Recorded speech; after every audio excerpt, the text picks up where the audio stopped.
There's a tension I see all the time in marketing. A lot of marketers overvalue polish. They want the post to look right, sound right, and they obsess over the image carousel before it goes out into the world. And a lot of marketers overvalue volume.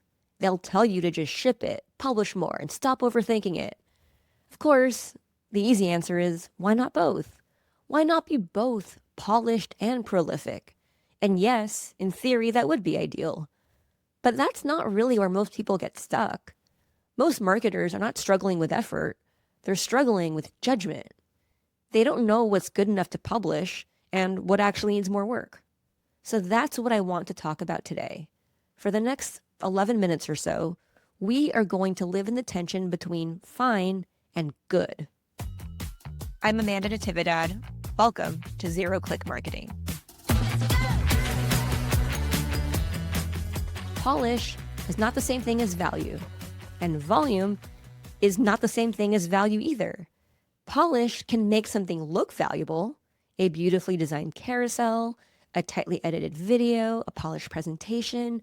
It signals effort and it signals care, which absolutely can help, but it does not guarantee that what you made is actually useful.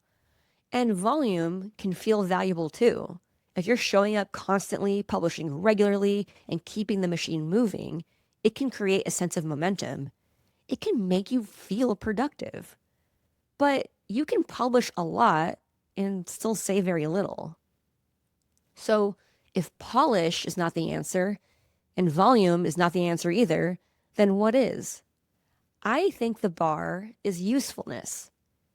In a zero-click environment, your content often does not get a second chance because the content is the destination.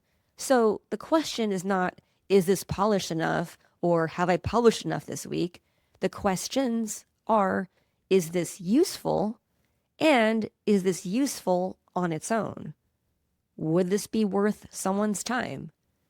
And when I say someone, I think that part really matters because that someone is your audience, but it's not your audience at their laziest or most distracted. You should assume the best version of them. Maybe that means someone like you, but younger. Someone smart, sharp, who pays attention to the world around them. After all, you're listening to this podcast, of course you're paying attention, because part of making good work is respecting your audience and their time. If you assume your audience is gullible or easily impressed, you will make worse content. You'll under-explain or you'll over-explain obvious ideas. You'll confuse performance for substance. You'll polish a turd.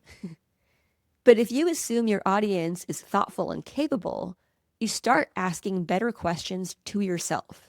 You ask whether this is actually saying something, whether it offers a useful example, a sharper framing, or a perspective they can use.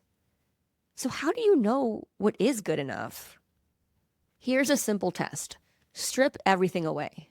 No design, no formatting, just the idea. Maybe it's just you and the text editor. So I hate to use Amazon's workforce as an example here, but I do think they got something right. Amazon has long used written memos instead of PowerPoint in many internal meetings.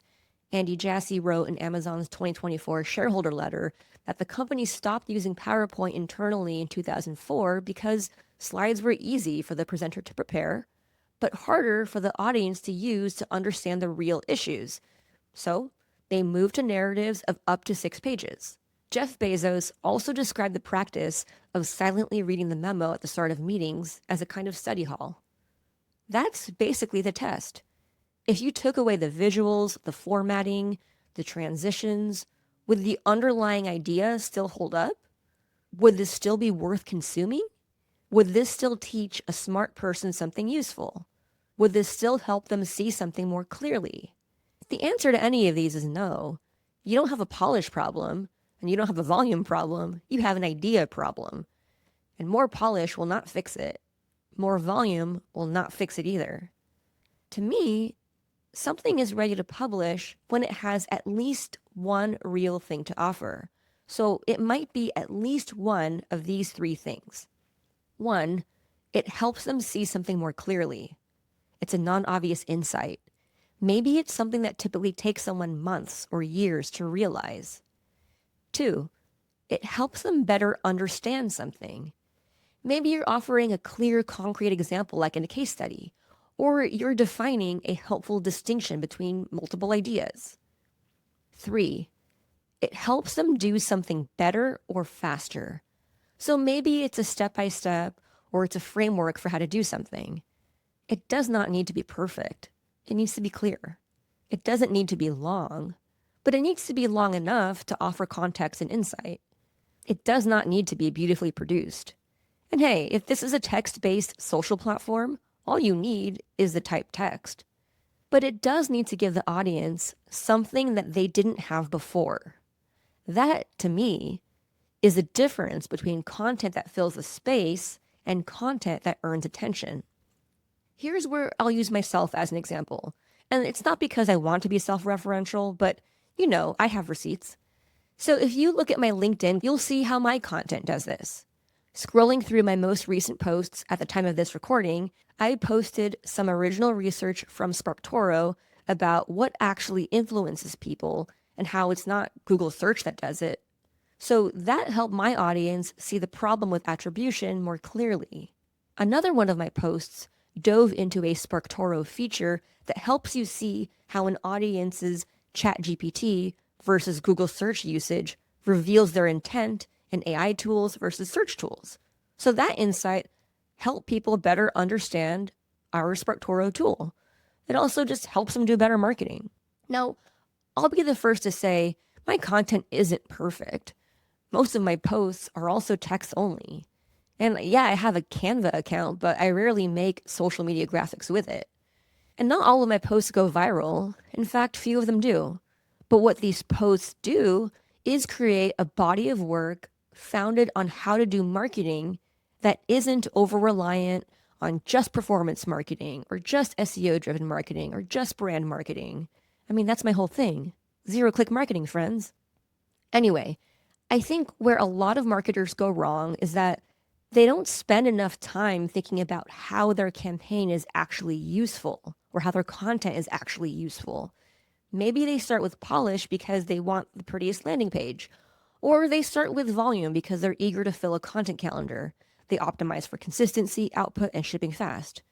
But neither of these approaches holds up for very long. If I had to simplify the hierarchy of useful marketing content, I'd put it this way. First, usefulness, then clarity, then volume, and then polish. Usefulness is non-negotiable. Clarity makes sure people can actually understand the thing.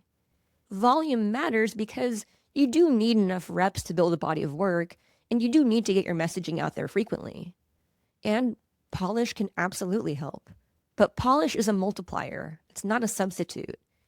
It can improve a strong idea, but it cannot rescue a weak one.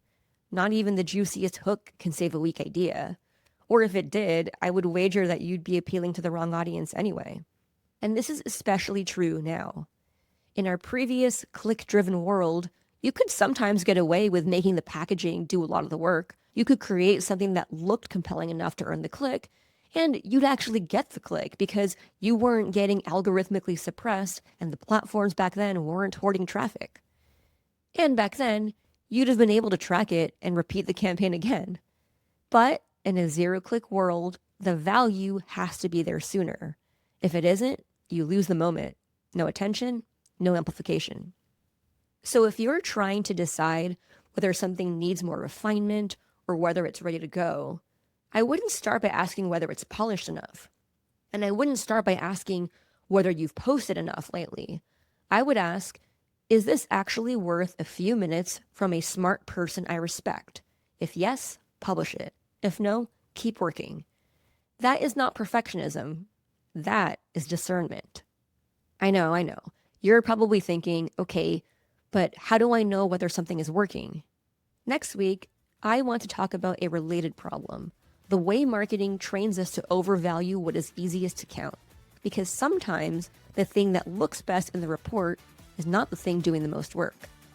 That will be next week on Zero Click Marketing.